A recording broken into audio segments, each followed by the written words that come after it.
Hey YouTube. Well, today let's take a look at a vehicle that kind of occupies a niche market in Ford's lineup. This is the completely updated and refreshed 2013 Ford Taurus SHO or SHO. Now the SHO has actually been reintroduced for this vehicle in 2010 when Ford updated the Taurus significantly. 13 is the first time they've actually, restyled the updated model. And it's a pretty, good-looking car. Ever since it came out in 2010, it was a very striking car to look at. And in terms of sales-wise, the full-size market's kind of on a downhill decline right now, but the Taurus still sells reasonably well. It's a very big vehicle. Now, in the video, the presence of this vehicle is kind of hard to tell, but it's a very wide vehicle, about 76 inches wide, at overall length at about 202 inches long. It's longer than a BMW 7 Series, about the same length as an S-Class Mercedes. Its wheelbase is shorter, on the other hand, at 112 inches. But this vehicle is just very large, and it sits at the top of Ford's sedan hierarchy, above the Fusion. In terms of price-wise, it's definitely above that as well. It starts at about $27,000, and this fully loaded SHO model, which I'll show you guys the sticker in a second, is about $47,000. Now, the SHO is the performance version of this car. It was first introduced in I believe, '89, when Ford put that Yamaha engine in this vehicle. Of course, they're not using the Yamaha engine anymore. They're using the 3.5-liter twin-turbo EcoBoost engine in this vehicle. And it's a huge vehicle. It's about 4,400 pounds. All-wheel drive is standard. It's mated to a 6-speed automatic transmission. It gets about 25 miles to the gallon on the highway, which is pretty good. It is a stoplight sleeper, just like the original one, at 0 to 60 in about 5.4 seconds. Now, this particular one has the SHO Performance Package for $1995. It includes basically those 20-inch wheels with the painted inserts. It looks pretty good. Most Taurus SHOs I've seen have the Performance Package. Most of them also has the 402A Equipment Upgrade Group, which basically gives you your heated and cooled seats, your power tilt and telescoping steering column, backup camera. Most of them are fully loaded like this. I haven't seen one that just has the 19-inch wheels. Now, coming to the window sticker of the vehicle, you can see this one is priced at $47,375. You can see it's got the 402A upgrade group, which basically gives you the Sony sound system, active park assist, rain sensing wipers, heated steering wheel, heated rear seats. You can see also the SHO Performance Package. And then this one also has the multi-console seats, which basically means massage seats, and the power moonroof and voice-activated nav option. You can see the vehicle actually starts at $39,200.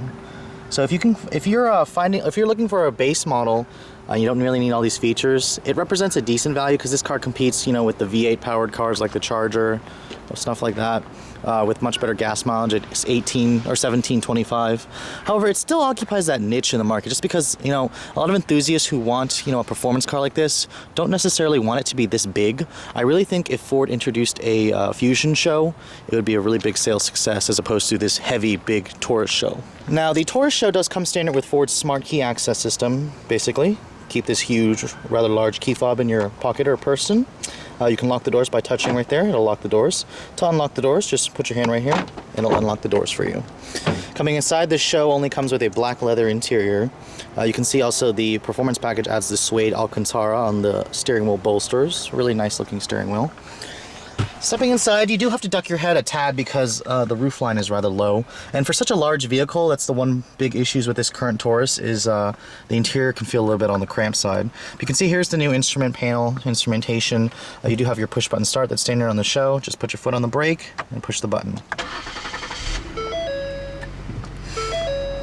Now, the Taurus for 2013 was also, the regular Taurus was updated with a new 2-liter EcoBoost engine. So when you see the EcoBoost badge, it doesn't necessarily mean it's the 3.5 V6. However, you can distinguish the SHO from the grille that I showed you on the outside. You can see here's the new instrument panel. It's gone digital as opposed to the analog for everything. The tachometer is digital. I'm not sure how I feel about that, just because I think a performance car, you need to have a bigger tach. Only the driver and front passenger windows are automatic up and down. That's weird because the Escape and Focus upper trims have fully automatic all four. But in terms of the rest of the materials, it's got that twin cowl design. It's a very nice looking interior, and the materials are first rate. You got soft touch everywhere. The SHO gives you this really nice looking faux carbon fiber trim. The soft touch materials even extend all the way down to these parts right here where your elbows might, or your knees might hit, and you're going to touch all the time. Of course, you have all these closable doors, which can lead to some fit and finish issues. I can just feel when I'm running my fingers here that they don't always line up properly. It's because literally all these panels open up, and you can see you have everything here. You even have, you know, that button there is for the auto sunshade in the back. It's just, there's a lot of different panels here. I kind of think they should do away with all this. It just is, maybe it's just too much. What bothers me is just the fitment issues of these, but I mean the panels do open. Your center console here is on the small side, and you do have your sync USB and your SD card reader in there. Of course, the My Ford Touch option is new for 2013. Ford, of course, was going to eventually go that route. If you're coming to the steering wheel, like I said, you have your suede Alcantara on the bolsters. Really nice steering wheel. Paddle shifters on this SHO. No manual transmissions available. Curious, because this is a performance car. It should have a manual. Coming to the door panel, soft touch paneling there. Soft touch right here, leather stitched. It's pretty nice materials. I'm not really complaining about the materials. Just probably my only criticism is just the space efficiency in this vehicle. Now, coming to the rear seat, this Taurus is a very large vehicle, but the rear seat, it could be larger. I mean, stepping inside, duck your head because of that sloping roof line. Now, the seat is actually up pretty high. It's got pretty good thigh support. The legroom, though, could be a little bit like more for such a big vehicle. You do luckily get heated rear seats and vents, and the headroom could be better.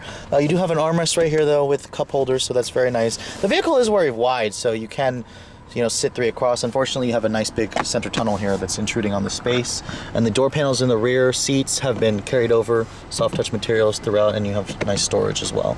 Now, the one place that the Taurus excels at is in the trunk capacity. 20.1 cubic feet of space in here. It's huge. I mean, this is why you buy a full-size sedan, is that huge trunk space. Looking underneath this floorboard, you do not get a spare tire. You just get a fix-a-flat kit because this car does have summer performance tires. But you can see the seats are 60/40 split, so you can extend that car. That's already generous 20 cubic feet of space.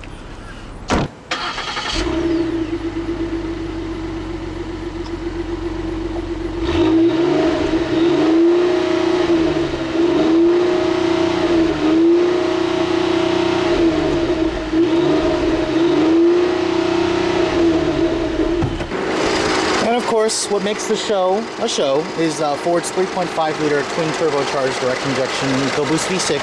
And this vehicle makes 365 horsepower and 350 foot-pounds of torque, down from the 420 in the F-150. But I mean, this car is quick. It's a sleeper. 0 to 60 times at 5.4 seconds. But you only get a 6-speed automatic with paddle shifters. But let's take a look at how this car drives. Alright, so for those of you who are in the market for this type of a vehicle, let's take a look at how it drives. Now, the reason why I say the Taurus kind of fits in a weird market is just because, you know, at this kind of price level, most of the buyers that I see that actually go for this car are trading in their old luxury sedans, like a V8 5 Series or E-Class Benz, something like that. And you know, this car is actually a pretty nice car where it could compete with those cars if you're coming from them. I mean, the one thing about it though is it's large, and people who are coming from those type of luxury vehicles expect that large feeling. In terms of, you know, how this car handles, I don't want to say it's sporty. It doesn't feel all that sporty to me just because this vehicle is so big. It just kind of feels like a luxury cruiser to me. The ride is actually really nice, even with 20-inch wheels and a sport suspension.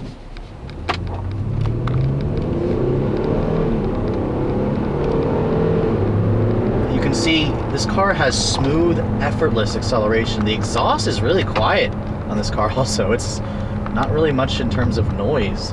I'm just, you know, I'm a little confused because this vehicle is so large, and Ford, you know, they like to brag about how this is their performance version of the Taurus, and to me it just feels like, you know, the V8 luxury version of this of the Taurus, not necessarily like the sport version.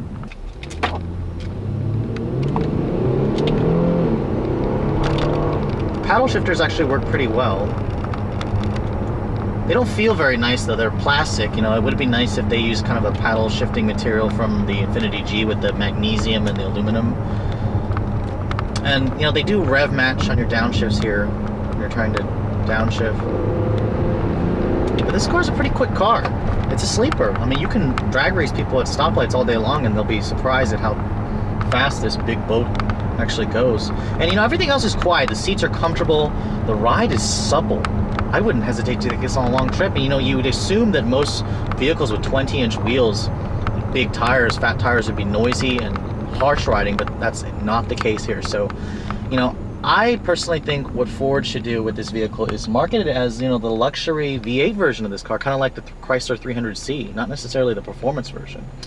But anyways, if you guys are in the market for a full-size vehicle like this, you know, it's a down market right now, but the full-size market, the vehicles that the automakers are producing are excellent. So, you know, you're getting kind of luxury car, you know, 5 Series, you know, 7 Series, E-Class, you know, levels of refinement here for half the money. So if you're in the market for a full-size sedan, check out the 2013 Taurus, especially the SHO. It's a nice looking vehicle on the outside.